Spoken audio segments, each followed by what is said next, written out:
Hello, my dear viewers, a traditional review of the events on the fronts of the Ukrainian war. Contrasting the Lyman direction, where our troops gradually pushed the enemy into Terny and Yampolivka, they have already quite seriously entrenched themselves on the hills to the east of these settlements. Well, while I think there is no particular point in going further, at most here we will reach the river, cross it. Well, this is currently the most deadly thing in this situation. Nevertheless, we not only pinned down the enemy here, but dealt serious local attacks on him. The same thing is happening right now in Senkovka area, the Kupinsky direction. For 3 days straight, we've had some tactical successes here. However, they're just local victories. We can't say that a serious offensive operation has started just yet. Regardless, the enemy is actively evacuating the population, not just from the Kupinsky area, but also moving north from the Veliki Burluk area. They're evacuating large numbers of people from the territory close to the Belgorod region, which means the enemy is also expecting action here. There might be a potential strike from us, but let me reiterate, while things are coming apart here, and it's pretty serious here, right now it's hindering the movement of our troops, so nothing major is expected here for now. However, we have the initiative here. In general, based on what's currently showing up in the Western press, for example, there was a comprehensive report from a French publication yesterday. Those from the Avdiivka district, having talked to our guys, the Ukrainian artillerymen, they clearly and unequivocally state we are losing the war. The only question is, how much longer? The Russians will come in because they surpass them in every aspect, with superior equipment, manpower, and a greater amount of munitions that our forces can use. This unmistakable dominance of the Russian army causes the Ukrainian soldiers in this area to feel notably pessimistic about the future, despite massive reserves being directed here. However, let's get back to the front lines.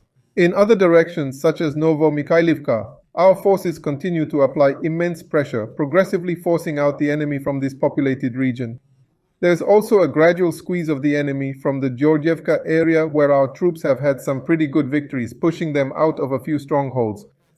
Efforts are being made to push forward in the Pobeda area to switch this tactical victory in Georgievka to a strategic one, with our troops entering the rear of the enemy's Vuleda cluster.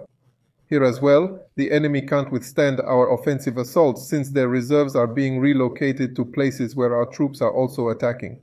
Unsurprisingly, the enemy doesn't have enough reserves for all fronts.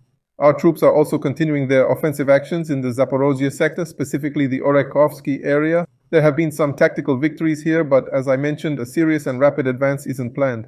For the near future, it's not expected. I believe there are still engagements here that keep the enemy occupied and prevent them from transferring part of their reserve to the main front.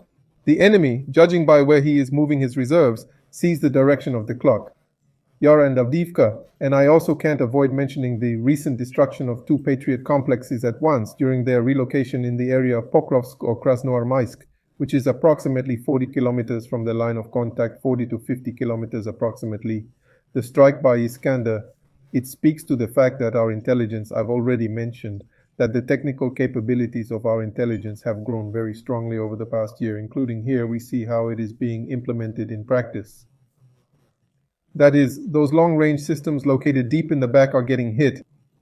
Remember, there was a recent strike, the first confirmed strike on the Swedish Archer self-propelled artillery system, always operating more than 40 kilometers deep within enemy lines, making it impossible to hit. Only a week later, the second elusive Archer was destroyed. Only 8 units were supplied to Ukraine. Additionally, the destruction of a HIMARS system was confirmed for the first time a few days ago. It was either moving into position or had already left its position. Now another system has been defeated, the Patriot anti-aircraft missile system. All these strikes are similar in nature. Our intelligence is improving, including our satellite constellation, electronic reconnaissance, and drone reconnaissance. In fact, in this pivotal area of modern warfare, we are gradually catching up. This is immediately noticeable, including in those videos.